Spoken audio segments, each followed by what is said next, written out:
tại sao nó chạy bên nọ đấy chẳng có gì nữa là bên nọ này Chứ nó thì ra thủy ở đây thôi, thủy gần về. Thì ngủ thì rồi anh chụp này mình nói mà chỉ không mà chỉ bé chỉ một chế lên nữa chị đó chỉ cho muốn nhìn thấy cái lán nó mềm lên nó xưa nhà mình nhá chờ Mình đi chia tay nghỉ rồi. đi chỗ nước nào hắn từ giờ nó về nó bắt mặn gì nơi chẳng có gì nữa là bé nó kìa bỏ xe vô rồi Để lo mà chúng cái ham để cho nó mà trâu lên ha. Mà tao nhìn sẽ bếp lâu cho mình. đi phát trực tiếp thôi nè đừng nhận xem nó chỉ lúc bên cầu đấy nè Thì nó cô em quay mà. quay video à quay là ngồi đó như một vị thần đó Quay mà quay phải. Quay về đang tìm gì. anh đang ngồi xuống vì cho chị một đá thôi Ngồi xuống ra. Trâu lên nhân tùng rồi cho nó sáng. chạy cái bảo bên đây là cái bảo bên ngồi bên dưới mà ngồi dưới đất này hồi đang mua anh trung tâm tiền cái không phải mà có chứ Chị có tám không? có Thì ngồi xuống ấy, không sao cả. con hết cốc Đây em đi cái đá. Lấy bia đi. Con. rồi hết rồi Bia. không biết đi Lấy một lon chân cung. đưa chứ rồi Em làm con gái em. con không biết đi Của mình sáng nhất. nè chụp ảnh đi bác Chụp ảnh đi. Mày đẹp phải không chung này. nè Bộ tên. ui ôi xin lỗi nha xin lỗi nha không sợ Đi tí. Rồi.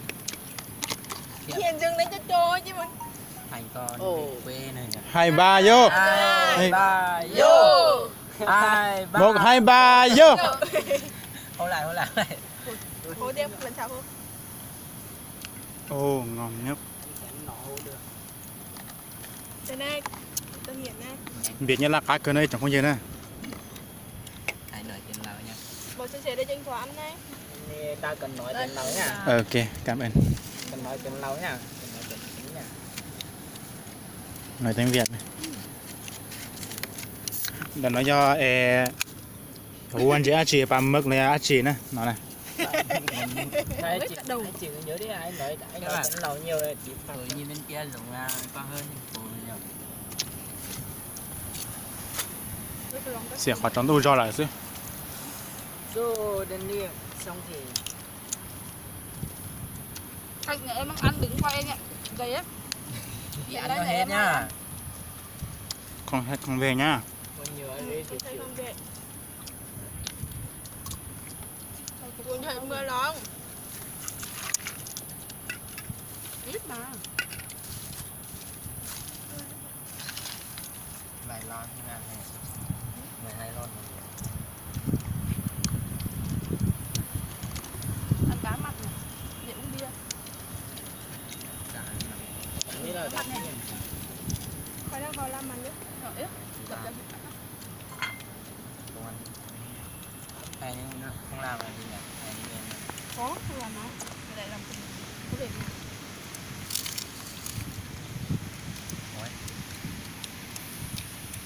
hết công chưa đang ai cho hết công lâm thì hết rồi nè ổn đi đi phép mà truyền một gốc Nha. con đen Ăn cho hết thôi nha. mà nằm đây được đi với thấy cao đặng đi hả đâu lắm Buồn quá mới đi thành lại bạn. quay rồi. cho nên nó cũng nó hỏi nó xin này xin chín đó này